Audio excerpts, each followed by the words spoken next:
all kidding aside, Brock Carney is no friend of Alberta.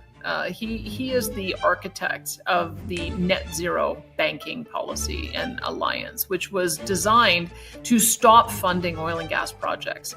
It was designed to stop insurance companies from insuring oil and gas projects. The fact that it keeps getting repeated, it becomes less funny with each repetition, and as you can clearly see that Canadians are getting frustrated with being disrespected. I mean, I don't like seeing the U.S. national anthem booed at hockey games. The Americans consume about 21 million barrels a day of oil, and they only produce 13 million barrels a day. So they need to get the rest from somewhere else.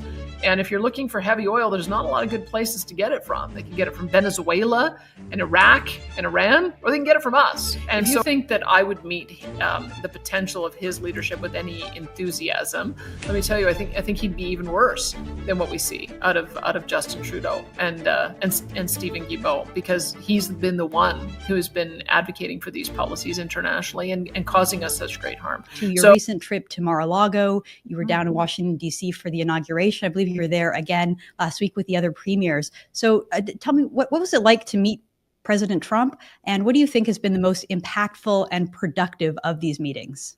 I had an opportunity to go to Mar-a-Lago at the invitation of Kevin O'Leary. And so we were able to be at a table that was right next to the president. And then the next day went to a golf club and went to many inauguration events when I was down there. And then you're right, also returned just last week to be there with the premiers. And this is the first time all 13 premiers have been down. So I think that part of the reason is that what I've observed is that if we're going to be able to have somebody at the table to go toe-to-toe in negotiations, we need someone with a 4-year mandate. We have a prime minister who's going to be there another 17 days, followed by another prime minister who may be there another 30 days or longer, followed by, after an election, perhaps a third prime minister. And so if we want to maintain the diplomatic relationship and start building those ties, it's really going to fall to those of us who do have a mandate. What I would say about what I've learned in the trips that I have taken is that I think this is a president who's going to be making a lot of the decisions of his administration directly. And maybe that's not going to surprise anyone after seeing his first few weeks on the job with the number of executive orders that he's written before he's had a cabinet in place without having to put legislation through Congress. I think he's going to be the kind of president who does a lot of these kind of executive orders. And that's part of what I've done is why I've built relationships with the secretaries of Energy and Interior, various members of the Senate, other governors who are influential on the president, and I'm beginning to see some signs that our message is breaking through. A column written by Rick Bell he said that the evening that you met President Trump, he was in the ballroom. There's hundreds of people there. Everyone wants to talk to the president, and President Trump walked into the room. This is according to the recounting by Rick Bell, and he said that President Trump beelined to you.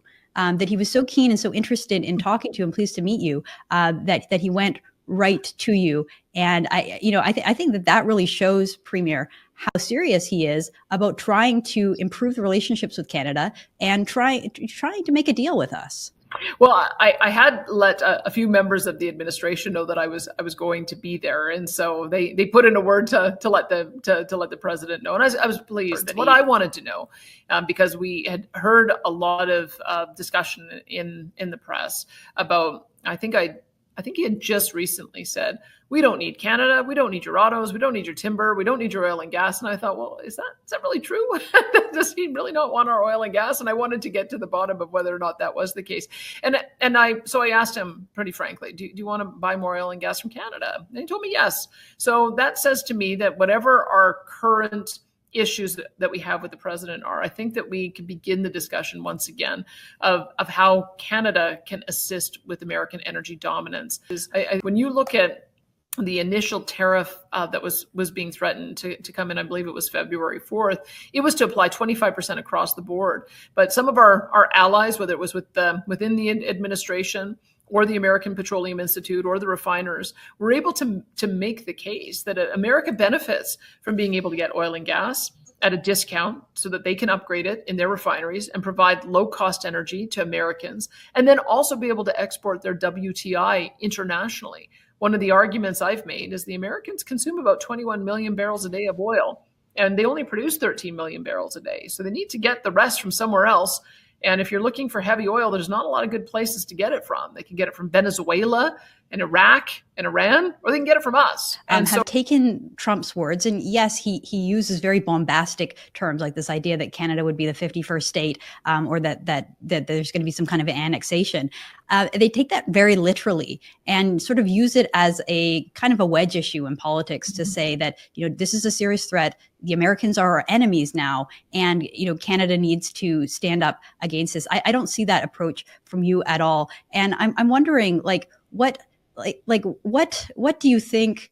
Do you think Trump is literal when he says that he wants Canada to be the 51st state?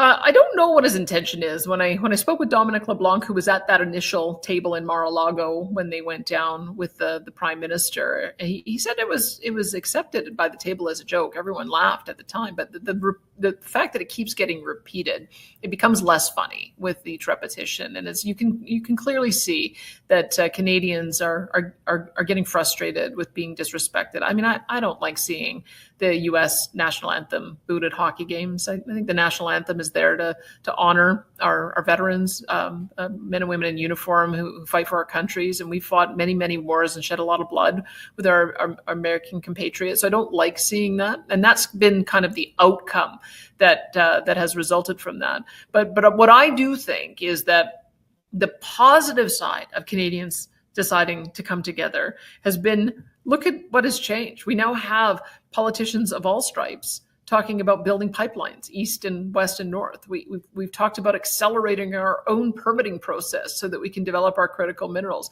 We've talked about tearing down all of the interprovincial trade barriers and creating comprehensive mutual recognition agreements so that we can trade more with each other than we do with our southern neighbors. I don't know if this recalibration with this president is going to be a short-term issue, or if it's going to be something that lasts his entire presidency, or if it's going to be something that if there is a Republican presidency to follow, that this might be the new reality of dealing with our American neighbor for the next decade or more. But if that is the case, then we've got to take some action to ensure that we've got diversified markets, that we are also able to trade more with each other than we are with our southern neighbor. And I think that that's going to be a very healthy conversation for us to have. I think that carbon taxes aren't politically popular right now. So even Liberal leader candidates are saying that they would do away with them. But then Mark Carney says that he would propose an industrial carbon tax as well. So how do you think Mark Carney plays into this equation? And do you think that will hurt or will it benefit the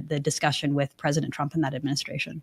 Well, I don't know. I keep hearing that the Liberals are a feminist party. There's 3 women running. Don't you think that maybe one of the women might be chosen as the successor? Maybe, yeah.